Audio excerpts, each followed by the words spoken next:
हिंदू येणार आणि तुमच्या मुलाच्या दाखल्यावर हिंदू येणं हे हिंदुत्व नाही. ज्या ज्या वेळी हिंदुत्वाच्या विरोधात कोणीही बोलन त्याच्या मुस्कटात हाणायची ताकद ठेवणं म्हणजे हिंदुत्व आहे. ज्या ज्या वेळेस तुमच्या धर्मावर बोट उचलन त्यावेळेस ते बोट तोडण्याची ताकद तुमच्यामध्ये ज्या वेळेस येईल ते हिंदुत्व आहे. ज्या ज्या वेळेस तुमच्या धर्माला नाव ठेवलं जाईल त्याचं तोंड दाबण्यात तुमच्यामध्ये समर्थन असेल तरच ते हिंदुत्व. ज्या ज्या वेळेस तुमच्या धर्मावर वाईट नजरेने बघितलं जाईल त्यावेळेस त्याचे डोळे काढणं हे हिंदुत्व आहे.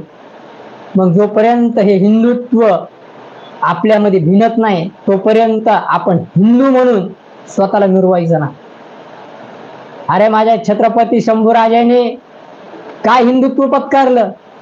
अरे तुम्ही 1% ही त्यांचं जाऊ द्या हो, तुम्ही कवी कलशचं सुद्धा हिंदुत्व मान्य करू मानू शकत नाही. त्याच्या एवढं सुद्धा तुम्ही वागू शकत नाही. छत्रपती तर खूप मोठी गोष्ट झाली, पण त्यांचे जे मित्र कवी कलश होते त्यांच्यात इतकं त्यांच्यातला कण सुद्धा तुम्ही हिंदुत्व म्हणून वागू शकत नाही.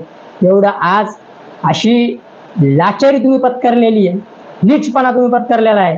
का तर पैसा सत्ता संपत्ती नको, भीती वाटणं, जिथं तुमचा लोभ आहे, जिथं तुम्हाला काही भेटल तिथंच तुम्ही बोलायचं, तितकंच हिंदुत्व बाहेर काढायचं.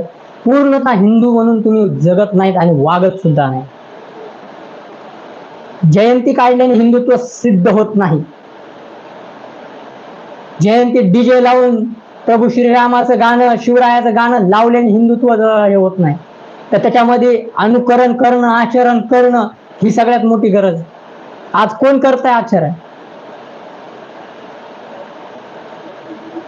आज धर्मावर ज्या ज्या वेळेस संकट येतात त्या वेळेस तुम्ही शेपूट घालून घरात बसता. मग हे थांबलं पाहिजे. हे हिंदुत्व नाहीये. जोपर्यंत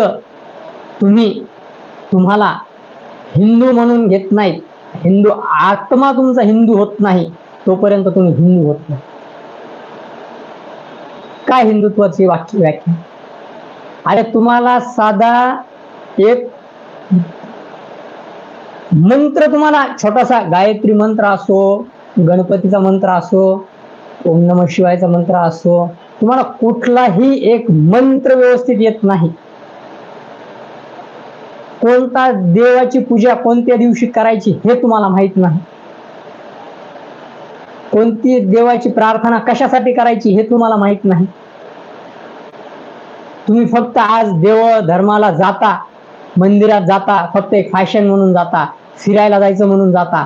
ह्या गोष्टी कुठेतरी थांबल्या पाहिजे.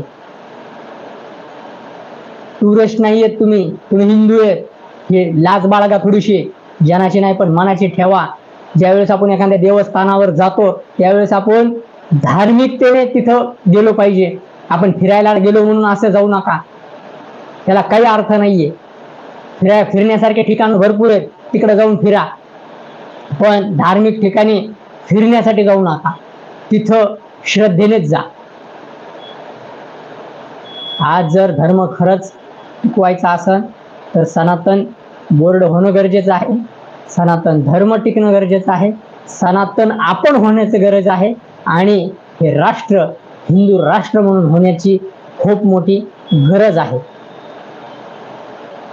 मी तुम्हाला एवढं सांगतो की ज्या ज्या वेळेस हिंदुत्वाला कोणी बदनाम करण्याचं कारस्थान रचल, एखाद्या देवाचं बदनामी करण्याचं कारस्थान रचल, तर आपल्यामध्ये त्याला फोडण्याची ताकद ठेवा, तरच आपण हिंदू आहोत, नाहीतर आपण गांडू आहोत.